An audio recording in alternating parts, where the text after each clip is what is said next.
So, my name is Elizabeth, and I am a hybrid species. So what that really means is that I am here existing before you as a third dimension human, as you can see. And I am also here existing simultaneously as two other higher dimension ET beings. What does that mean to you?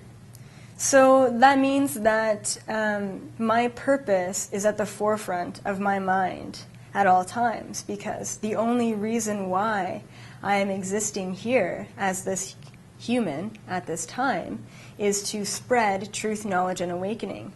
And it is directly through my contact and through my simultaneous existence as these two other interdimensional beings where I am really able to access infinite amounts of information in order to relay what I need to relay to humanity. When did you become aware of this coexistence within yourself? I first became aware of the coexistence of these ET beings when I was consciously abducted for the first time when I was 18 years old. Tell me about that. So I was at a 10-day meditation retreat called Vipassana. And during this 10-day meditation retreat, I was taken on the second day. And I was taken actually by a species called the tall whites. Now, this is not a species that I interact with nowadays, but they were in my predestined contracts to take me at that time. So I recall very vividly being forcefully taken from my bed. I had 3 of them, pretty much one on each limb, forcefully taking me from my room. And then they, once we got into the hallway, we were, I guess, beamed up to the ship. And that's when I was sitting in a metal chair.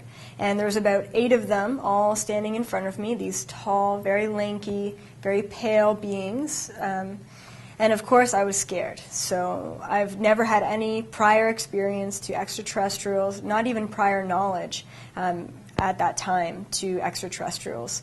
And they actually implanted me with an implant right in my right ear. And what I later came to understand through other channelers explaining this to me is that what they said was these beings were up on their ship and they were, above the earth, and in this way they were what this channeler explained it to me as was that these beings were up on their ship and they were looking at humanity, and if you could imagine absolute darkness within humanity. And all of a sudden there's this shining beacon of light. And that's what she explained me as. That these beings saw me as this beacon of light, and they were so curious about my energy, about why I was so bright, about why I was so vivid amongst all of this darkness. And so they really just took me based off of curiosity. They put an implant in my ear to track not only my crown chakra, which is a representation of my vibrational frequency, but this implant in my ear actually went back behind my spine, all the way back, and it actually attached itself to my heart. So not only was it tracking my heart palpitations, but it was also tracking my vibrational frequency. And really, they just wanted to observe me in finding out, why I was so different than the rest of humanity. And they actually ended up branding me with their brand on my aura, so that a lot of other channelers and psychics were able to look at my aura and see this very ET-esque looking brand that they stamped on my aura. Eventually, I came clear of that influence, and I got the device out of my ear, and I got still have that device? I don't, no. Where's the device now? What happened, it's called psychic surgery. So what I had someone do, a very high connected interdimensional being who is here residing in the third dimension, I got them to do some psychic surgery on me, and they actually unclipped the implant in my ear because it was clipped in there. And they said that it was organic material and that it would naturally dissipate into my organic material. And that's what ended up happening, because after I got that psychic surgery, I didn't feel their presence anymore. But they definitely put some fear into me in a way that I was unable to astral travel or get out of my body or do any of my own internal channeling at that time, because I guess part of me was scared that if I left my body, something or someone would enter it. So I'm definitely way beyond that, and it was actually that scenario or that situation that first opened me up to the fact that I myself are a part of these extraterrestrials. And definitely not the tall whites, but after that abduction, I started having very vivid flashbacks into other lifetimes where I myself was a part of these intergalactic and interdimensional species. When they took you physically, forcefully, this was in the middle of the night? Yes. And nobody was around. Did you scream? Did you yell? Did they communicate to you at all, or they just grabbed and took you? Yeah, so at first, when I first woke up, there was a being, one of these tall whites, who was hovering over top of me. Hovering means what? I'm not necessarily sure. I really do think that they were just kind of bending over and just kind of looking at me. And what I realized was they actually sprayed something, and it was just kind of like maybe right under my nose, right at the top of my chest here. And what I believe that they sprayed on me was actually to paralyze or numb, I guess, or mute my vocal cords. So as much as I wanted to scream, I wasn't able to. And it was funny because I thought at that time that they actually muted my hearing rather than my vocal cords. And now I've come to realize that it's actually a very special skill and ability of these tall whites to actually mute your vocal cords. So it wasn't the fact that I couldn't hear myself screaming, it was the fact that I just wasn't screaming at all. So then, at what point, when you were sleeping, did you become aware that they were over you?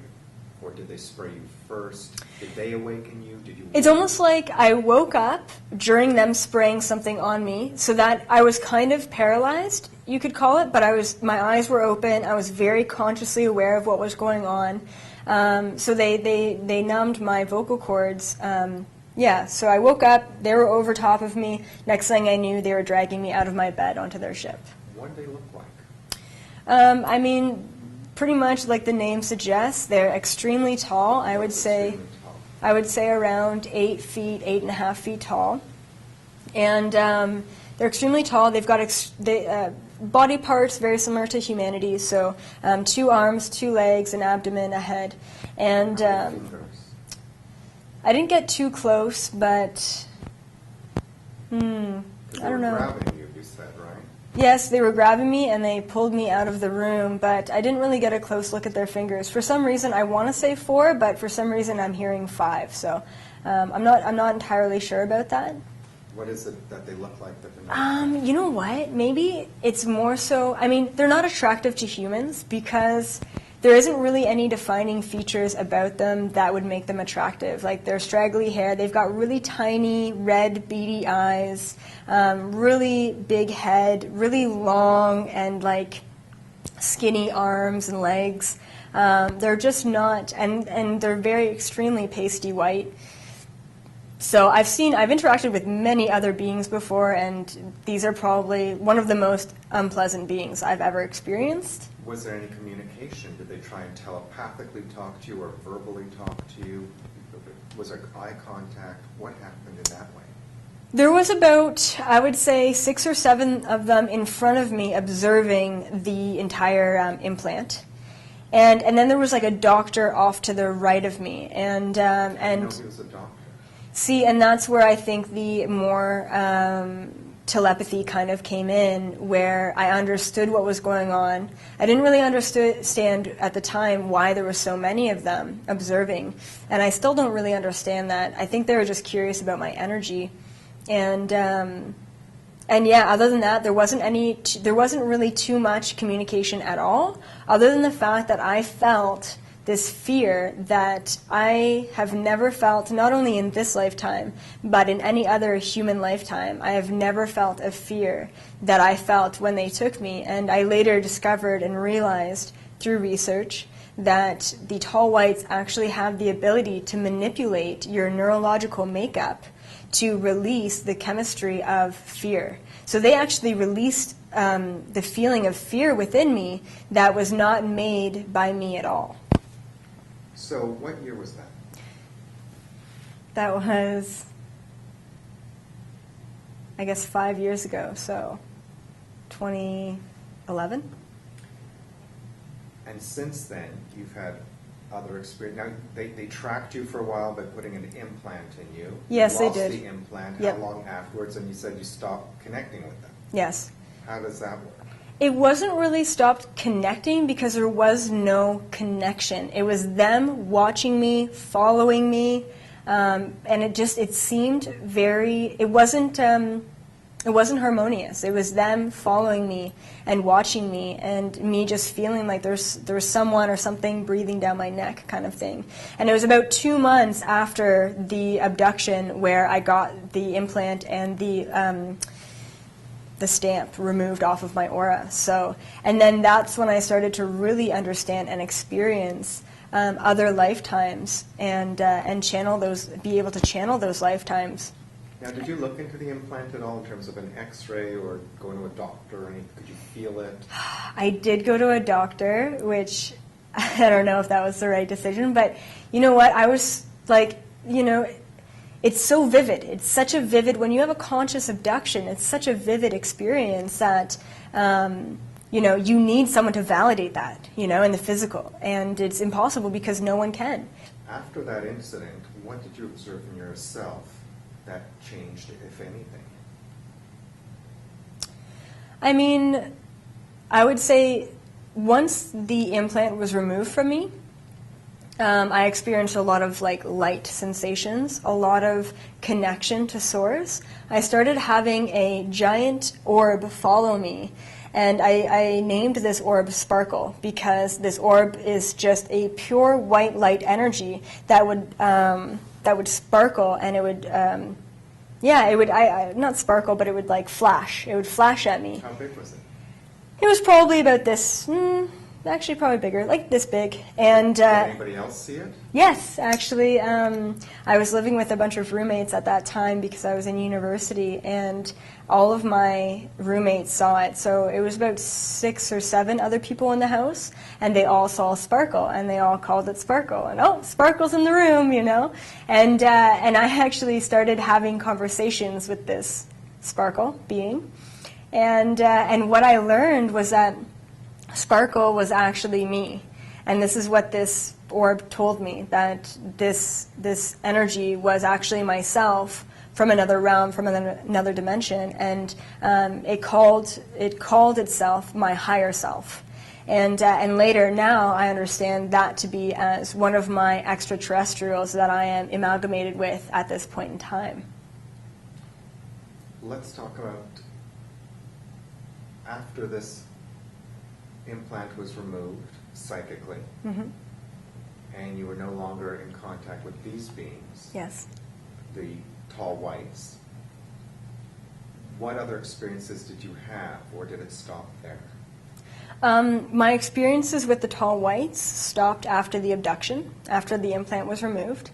However, I started to have very vivid flashbacks of myself as ETs in other lifetimes. So I would literally be, going to class in the basement of my university, and as I'm walking through the halls, I would be, immediately, instantaneously thrown into another lifetime where I was a tall gray ET, about 7.5, 8 feet tall, walking down a hallway on a ship.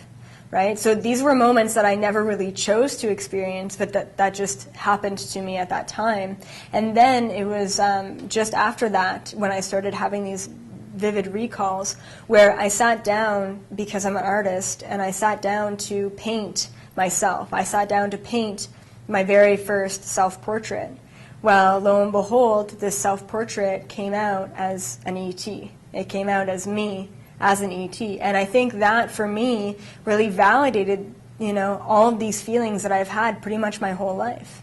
So you're saying these feelings you've had your whole life, but you really only had a conscious experience of it when you were 18. Yes, but when I was younger, I was taken a lot on these ships. Oh. So yeah, so when I was 18, that was my first ever conscious abduction.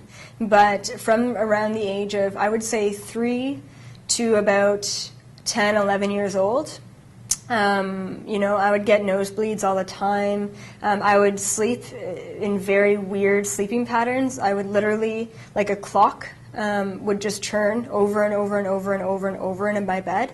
And apparently those are all signs and symptoms that I was being taken as a child. Most of my childhood is blacked out for me. I don't remember pretty much from the age of 14 back. I don't really remember consciously. The reason being, and I've asked my guides and my interdimensional beings this, is because I was taken so often and I wasn't ready to understand why, or I guess just why. Do you remember those beings from such a young age? No, I don't. I don't, because like I said, it's most of it's blacked out for me, and I'm not. What I kind of grew to understand from what happened as a child was that they put me in school, is what they called it, and it's school for the awakened, and the school was a school for, I guess, these hybrid humans. Who have a lot of genetic DNA from extraterrestrial species, depending on what species it is, and they would put us into this school, and they would teach us about multitudes of different things. And it was very interesting because at that time I actually almost failed out of human school because of the fact that I was being taught two very different things from two very different systems, and this linear way of thinking never ever resonated with me, and in that way I almost failed grade 3. So yeah, so that's kind of what happened to me as a child. So post the gray experience, post the abduction with the tall whites. Yes. You experienced an orb that followed you around, you talked to it, and you realized that's you on another consciousness dimensional level. Yes. And this is also in the physical because it was an orb that you would see. Have you ever photographed it or videoed it? Yes, I've got a couple of, not purposefully, but at that time, I would just take photos of me and my friends or going on nature hikes, and these, there was 2 of them actually. These 2 orbs have been photographed multiple times in multiple different photos, which is really cool. So. Can I get copies of those? Yeah. Can you send them to me? I could integrate it into Yeah, sure. I'll have to look for artwork them as well. Yeah, absolutely, absolutely. Do you have it here, your artwork? Yeah, it's all downstairs actually. It'd be interesting if you could tell me about it. Yeah. But I'm not set up to do it in that room, but maybe Right. you could tell me about some of the artwork. Yeah. And then I'll just get the shots of it later. Yeah, Or do you have perfect. them digitally already? that you can email? No, I have them digitally already that I can email them to you. That'd be great. Yep. So let's talk about some of those beings. Yeah. And get those pictures, because I just interviewed someone in Joshua Tree who had amazing pictures that she Yeah. also created. So it'd be interesting to see what's what and if any of them relate to each other. Yes, So, absolutely. Imagine, let's say, how many do you have? How many different types do you have, species-wise? As far as paintings? Yeah. I have 3 different species that I Great. have painted. Yes. Okay, so let's talk about the 3 different species now, as if the picture's in front of you. Okay. Tell me what we're seeing now, species 1. Okay, so Or what do you species. call species? Yep. I'm calling it species 1, but what do you call it? Right. So species 1, I don't necessarily have a name for this species. So first of all, something that you have to understand about like me and who I am and the way that I channel and process information is that I have been very strictly guided to not do any external research. So everything that I know to be true, I gain access straight from the source. So in that way, I don't really know of any books out there. I don't know of any other channelers out there. I am pretty much solo in my own understanding. And the reason why I am this way is because I have been guided to understand that in taking on other people's stories and other people's information, I am simply clouding my own mind with other people's perceptions. they told me that to be as pure as possible as far as the information that I am able to access, I am not supposed to do any external research. So the problem with that is that I don't have a lot of labels or a lot of categories to put what I experience under. So species number 1, I would call it, is this beautiful blue species. And if you could imagine a species that is extremely close to Buddha or Buddhism, in the way that a completely zened out, non-biased, there's no light, there's no dark, there is just one. And this species is always floating around me, very blue, as you can see. And you know, their legs are always crossed, kind of in a meditation pose. And the species is specifically around me to aid me in being as balanced as possible. So for a lot of other channelers and people who are able to do what I can do or see what I can see, they're very ungrounded, right? They're very non-human in the way that it can be very difficult for them to relay the information in a way that people can really understand. So the biggest struggle for me in this lifetime, and it has been my whole life, is struggling between conforming to humanity, conforming to society, being in this body and understanding it, as well as gaining access to the truth. And this being, as you see, is able to gain access to the truth. So this is a being that I visit often, but this is not a being who gives me any information. This is a being who just holds a vibrational frequency for me. And as you can see in this painting, I've got all of the chakras up to the side of this being. And this being is really just a self-portrait of me channeling what I know to be true.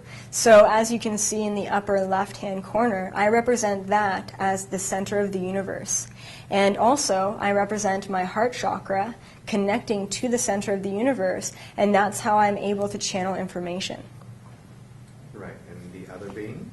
And then I've got 2 other paintings that represent 2 different other species. So one of them is my first ever self-portrait that I did when I was 18. And the being who came out is a representation of a tall gray zeta. And this tall gray zeta is very typical, I guess, stereotypical of gray beings. And what's funny here is that I've painted, or I represented myself as this tall gray being in a blue color, in a blue energy. And a lot of people ask me, why do you say that you're a tall gray, and yet you paint yourself as this electric blue? And it's very simple. Our light spectrum, color spectrum range as humans does not embody or encompass a lot of the colors and a lot of the spectrums that are out there.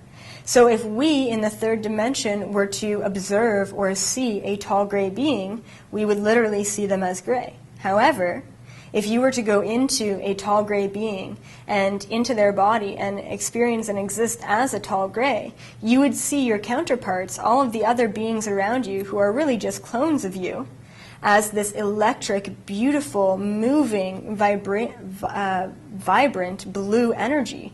And so the tall grays who I represent are these stereotypical grays that a lot of people see and talk about, but I represent them as this electric blue because that's what they really look like. If you have that spectrum. So that's one of the beings, and so they are tall gray, a zeta. And when I was in that lifetime, I was actually the ambassador for my species. So I lived roughly in linear time. I lived for about 600 years. I was the ruling ambassador for about 450 of those years. And in that way, I gained access to multitudes of information about, not only about the tall grays, but about humanity on this planet. Because I realized that in that past lifetime, the only reason why I'm existing here as this human at this time is because I decided to come here at this time to be humanity's ambassador for this human species. As a gray, yes, and as an ambassador, yes, were you interacting with humans at that time? Yes, we were interacting. I wasn't personally, because I didn't do any of the technical observing stuff. I was more making sure that everything was kind of balanced, but we did take humans at that time and we did observe them. When was that? Yes. So that was right at the beginning of humanity, you could call it, I guess. Right at the beginning of this humanity, I want to call it, because there have been other humanities on this planet. But right at the beginning of this humanity, right in between Homo erectus and Homo sapien. So the humans that I was observing at that time were, like I said, right in between Homo erectus and Homo sapien. So in that way, they looked, I guess, very caveman-like, darker skin, long brown hair. They had a very extremely protruding forehead. And of course, there wasn't really a whole lot of language skill at that time, but who needs language when you have telepathy? So they had telepathy, those primitive primates? No, they didn't have telepathy, but we were able to telepathically communicate to them. And then how did we become what we are today? We became what we are today based on a variety of different extraterrestrial genes all coming together in kind of a pool of humanity. So we are, I mean, what I've believe that we've come from, what I've come to understand, is that we are genetically manipulated and mutated to be who we are today by many different extraterrestrial species. And how do we know which species dominate within us when we all sort of look alike, except racially we look different? How does that play into it? It's very difficult to understand who among us have more reptilian DNA, more tall gray DNA, more Palladian DNA, but it's really a vibrational frequency. So as a channeler, as someone who's very intuitive, I'm able to look at someone or go into their energy and know right away you're much more reptilian DNA than Palladian, or vice versa. And then there are even humans here who are more human DNA, right? So there's very faint amounts of these other extraterrestrials. So what determines those blends, so to speak? It's like fine coffee blends. What do you mean, what determines those blends? Let's say, well, you and I are sitting in this room. Yep. You look like you look, I look like I look. Yep. How would you know if I have what lineage? Okay. You're talking about reptilians. Yes. Palladians. So, I mean, it can get very diverse and very, like, there's infinite amounts of information here, but just briefly to touch upon it, reptilian, if you have more of a reptilian DNA, a lot of our brains at the biological level are reptilian brains. So no matter if you have more Palladian or more Zeta or more tall gray in you, it doesn't really matter because we are all kind of an amalgamation of all three of them. But if you do have more of a reptilian DNA, usually reptilians especially love to keep their genetic DNA within their bloodlines. So that's why a lot of the royal families, a lot of politicians, they like to marry, not within the family, but they definitely like to marry within their blood lineages. And the reason being is that reptilians are much easier to combine themselves with those specific humans in order to control them or utilize our DNA in the way that they can control and suppress the society. So, beyond the bloodlines with reptilians, if you have more reptilian DNA, it's very difficult to see a person with different genetics. I can because I know the features. However, reptilians are more based on fight or flight. So someone who is very aggressive, very male dominant, and very either fight or flight mindset, they usually have more of a reptilian DNA within them. The beings who are extremely compassionate, like compassionate to the way that if something were to happen halfway around the world, these humans would be crying, right? That kind of compassion, that kind of love without hate exists within the Palladians. And I have met a lot of individuals here on this planet at this time who are very closely related to Palladians with a lot of Palladian DNA within them and this overwhelming sense of compassion. And then for the Greys, Greys are extremely hard to tell. because we're all so different. And definitely more analytical, more logical mindset, more rational. For a very long time, especially growing up, people would call me like a robot because I didn't really express a whole lot of human emotion, because in my mind, there's no point. It doesn't really get you anywhere, until I started to realize that I'm here, I'm manifested, I am human for a reason, and it is necessary for me to experience human emotion. But for a really long time, it was very difficult for me to experience any sort of real human emotion because, in a lot of ways, it just brings misery. So let's sort of wind this up with, what have you learned from all these experiences and contacts? And now all these other beings, they're happening, you're saying, on a simultaneous level? Yes. And that you know that they're you or they're other beings? Yes. I want to get clarity on that. Okay. And also, from all this experience, what have you learned, and what message would you offer to people watching this? Okay. So with regards to me understanding these other two beings as myself, I guess the main thing here would be me not only experiencing existence through their eyes, through these different dimensions, and experiencing, that lifetime through their eyes and through their abilities. I was able to manipulate time, manipulate atoms, and do a bunch of things that I'm never able to do in this lifetime. And moreover, on top of that, these beings very specifically told me that I was them. And I said, "Who are you?" And they said, "Well, I am you." And that's really what really opened me up to the fact that I am simultaneously existing as these two different other beings. And I guess to wrap it all up, the one thing that, there's so many things. The one thing that I would kind of tell people to take from this is to really, the point of awakening, the start of awakening, whether you're looking at this and you think that I'm crazy, or you're looking at this and you resonate with it, whether you're looking at this and you don't understand what I'm talking about based on a language, what I want you to take away from this is that you're watching this for a reason. There is some part of you that is curious. And what you need to do, what I would suggest that you would do, is to start asking yourself the right questions.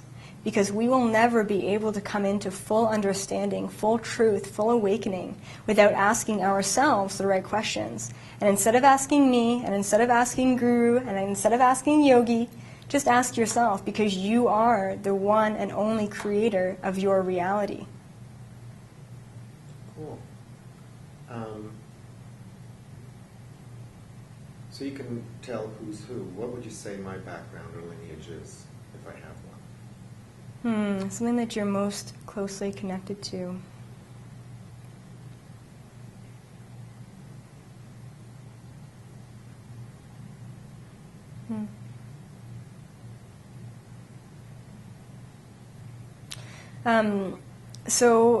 Based on the three that I mentioned, I definitely see your DNA as more of reptilian. So on a human level, definitely more reptilian DNA. On a more other dimensional level, I definitely pick up a species, and I'm not even sure which constellation this is, but it's way, way out there.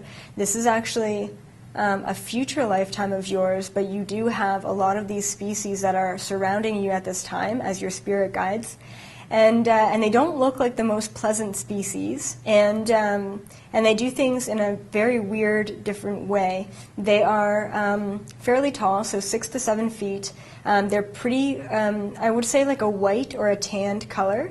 They've got these heads that kind of come back and out like this, and they make these clicking sounds for communication. And I think there's also a bit of telepathy there as well. And I want to say that this species in particular is all about information transfer and information gathering. And they're actually just communicating with me, and they're telling me that that is part of your mission here on this planet, which is information transfer and information gathering. So it's almost like if you could imagine yourself as a satellite sending and receiving information, and especially what you're doing with this website here, you're compiling all of this information and you're sending it out, right? So once again, very similar to what you are meant to be doing here. And let me just ask if they have like a message for you.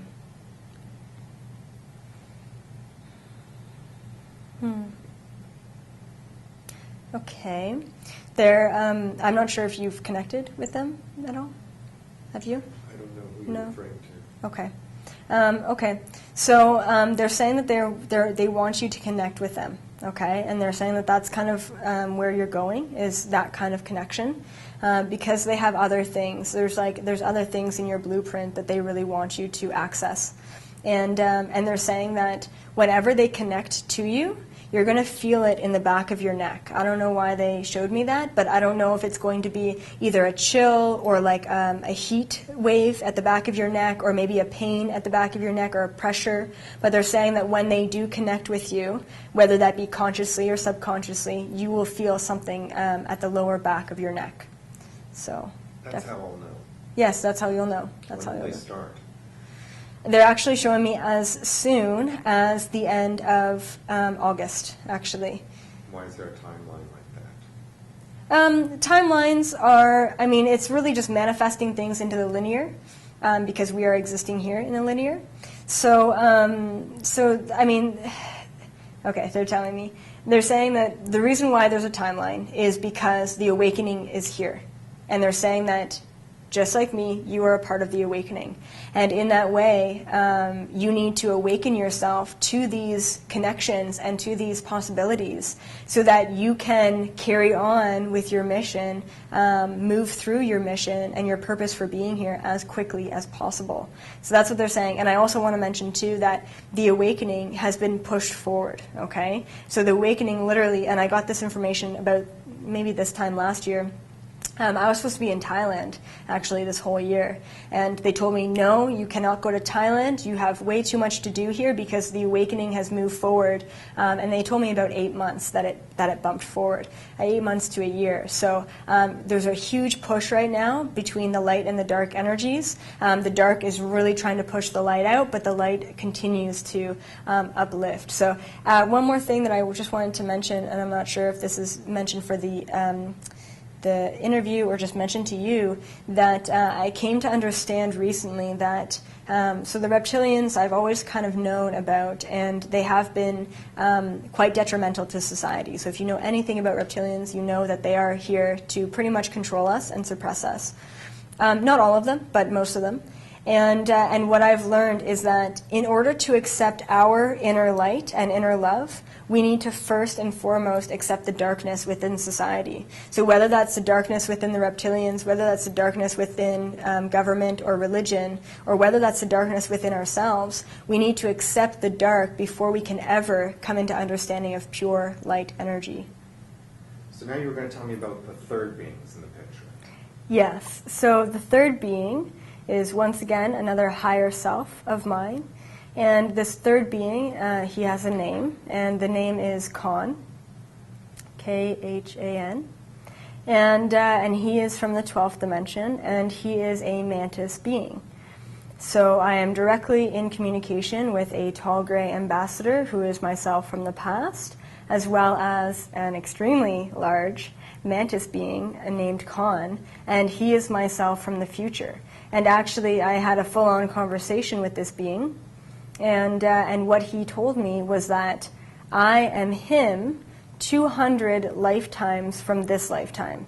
And if you can imagine in the giant spectrum of the universe, 200 lifetimes is not that far away. And this being is, I call him, or even this species of mantis being, I call them the masters of the universe because they reside on the 12th dimension. As we know it here, there are only 12 dimensions in this universe anyway. And he resides on the highest dimension, which means that when I go and visit Khan, he is sitting, you could imagine, on a cloud. in the center of space, in the center of the universe. And it's almost like he oversees everything to make sure that the natural flow of, good and bad, the natural flow of light and dark is continuously flowing through every galaxy, through every dimension. And so he communicates with me often. He is always, always around me. And he is actually the sparkle being that I used to see all the time when I first came to realize who I truly was. So he would follow me around as Sparkle, and then later I saw him face to face. And actually just last week I had Con visit me in my condo. So for the first time ever, he came into the third dimension to visit me.